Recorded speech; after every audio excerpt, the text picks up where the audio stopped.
Assalamualaikum warahmatullahi wabarakatuh. Saya Yusuf Naningsi. Saya mengajar di SMA Negeri 1 Babakan, mengampu mata pelajaran Bahasa Indonesia. Hari ini saya akan memberikan lanjutan materi teks cerita sejarah untuk kelas 12 semester ke-1.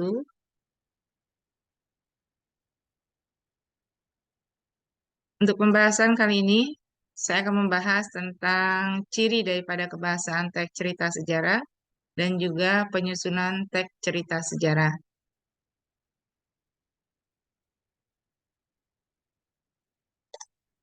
Ciri kebahasaan teks cerita sejarah, di sini ada keterangan, ada kata sifat, ada bahasa kias, dan juga ada majas. Kita langsung kepada keterangan, di mana kata keterangan ini yang sangat mendukung sekali daripada teks cerita sejarah. Eh, di sini memberikan dalam kata keterangan ini memberikan kepada keterangan kepada yang lain, tapi di sini dalam keterangan menggunakan kata sifat atau juga kata kerja, kecuali kata benda yang tidak dipakai. Nah, ini jadi keterangan itu kita bisa menunjukkan kepada bagaimana si tokoh itu melakukan suatu penokohannya ataupun menerangkan di mana tempat daripada kejadiannya. Lalu yang kedua adalah kata sifat. Kata sifat itu keadaan sifat seseorang, bentuknya bisa usia, bisa ukuran, atau juga warna suatu benda. Lalu yang ketiga adalah bahasa kias. Bahasa kias di sini adalah makna yang tidak sebenarnya, sehingga dalam teks cerita sejarah di sini memang sangat dibutuhkan sekali bahasa kias, karena kalau kita tidak menggunakan bahasa kias, maka cerita yang kita buat itu tidak seperti hidup. Ya, diibaratkan ini seperti bumbu-bumbu daripada tulisan-tulisan. Di samping bahasa kias, maka ada yang dikatakan dengan majas. Nah, majas di sini adalah bentuk gaya bahasa. Dalam cerita, tentunya kita tidak pernah lepas dari gaya bahasa. Bagaimana kita menyampaikannya, sehingga majas di sini bisa kita sebutkan, bisa saja kita menggunakan majas yang hiperbola, majas yang personifikasi, majas yang litotes, ataupun yang lainnya. Sehingga pada teks cerita sejarah ini yang sangat mendukung adalah di sini ada keterangan, ada kata sifat, ada bahasa kias, dan juga ada majas. Kita lanjut. Di sini ada penyusunan teks cerita sejarah.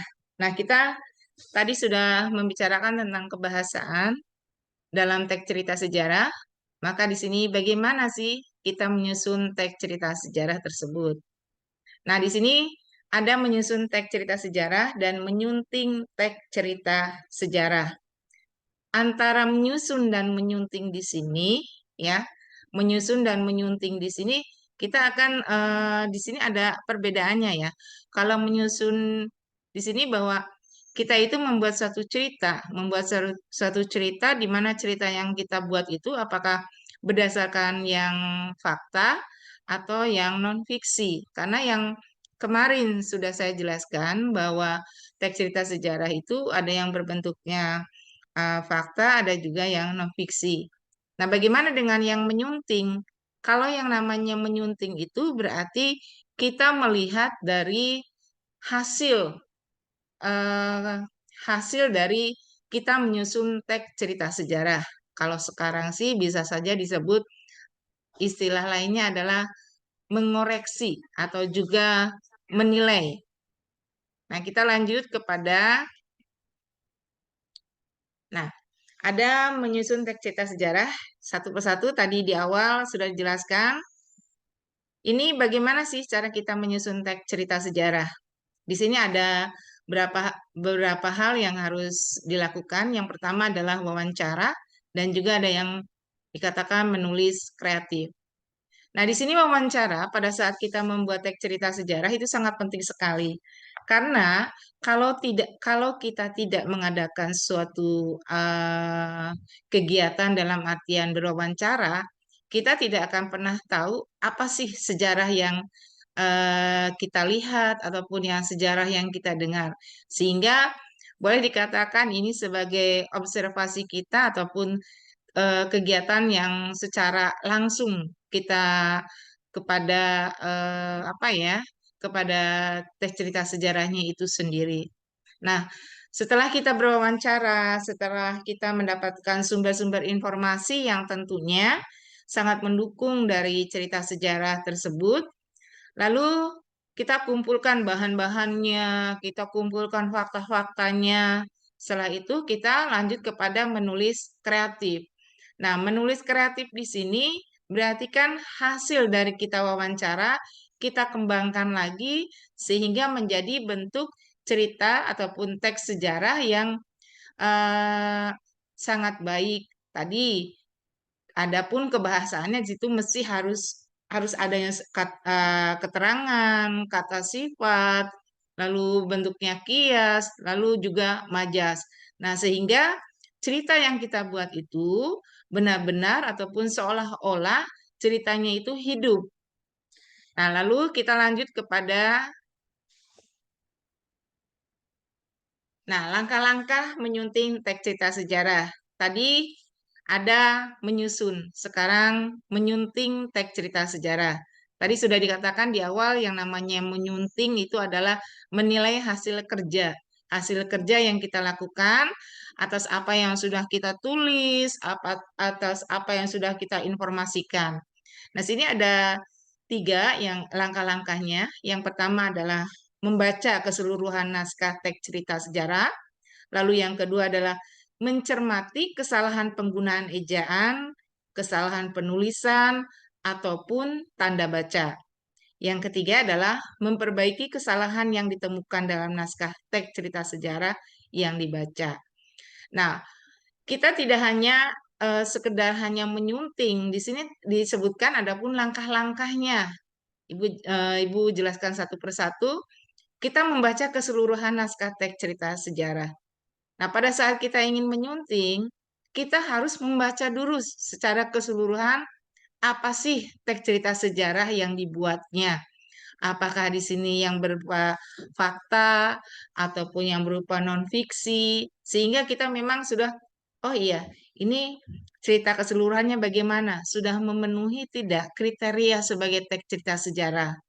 Lalu yang kedua adalah mencermati kesalahan penggunaan ejaan, kesalahan penulisan, ataupun tanda baca. Nah, di sini memang pada kita mempelajari tentang penggunaan ejaan, kesalahan penulisan, ataupun tanda baca, di sini memang sangat riskan sekali ya dalam artian karena penggunaan ejaan itu mau tidak mau akan membuat cerita itu menjadi sesuatu yang berkesan. Karena kalau kita tidak di situ tanda bacanya tidak dituliskan, maka apa ya ceritanya itu batasannya sampai mana, lalu bagaimana kita menjelaskannya, bagaimana si tokoh itu memberikan apa ya dialognya yang benar itu seperti apa. Lalu yang ketiga adalah memperbaiki kesalahan yang ditemukan dalam naskah teks cerita sejarah yang dibaca. Nah, setelah kita tadi membaca keseluruhan teks cerita sejarah, lalu mencermati kesalahannya. Nah, lalu yang ketiga adalah memperbaiki kesalahan yang ditemukan.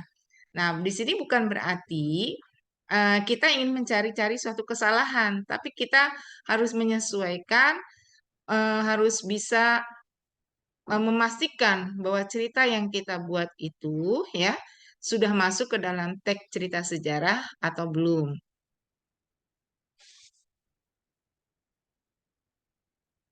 Nah, anak-anakku sekalian, dari awal Ibu sudah menjelaskan tentang teks cerita sejarah ya.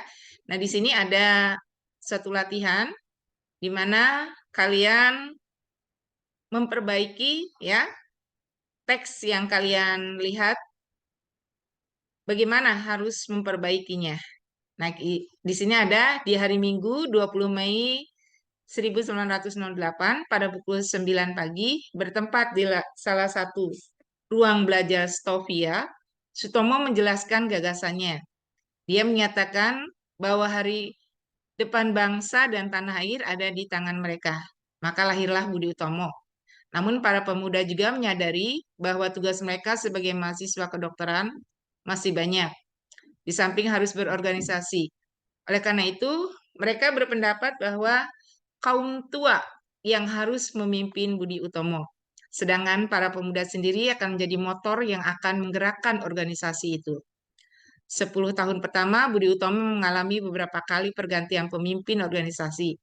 Kebanyakan memang para pemimpin berasal kalangan priayi atau para bangsawan dari kalangan keraton, seperti Raden Adipati Tirtokusumo, mantan Bupati Karanganyar, dan Pangeran Arinoto Dirojo dari Keraton Paku Alaman. Nah, ini nanti kalian kerjakan ya. Tadi sudah membahas tentang kebahasaannya, maka di sini tugas kalian adalah memperbaiki ya, memperbaiki teks ini. Ini sama saja kalian dengan menyunting.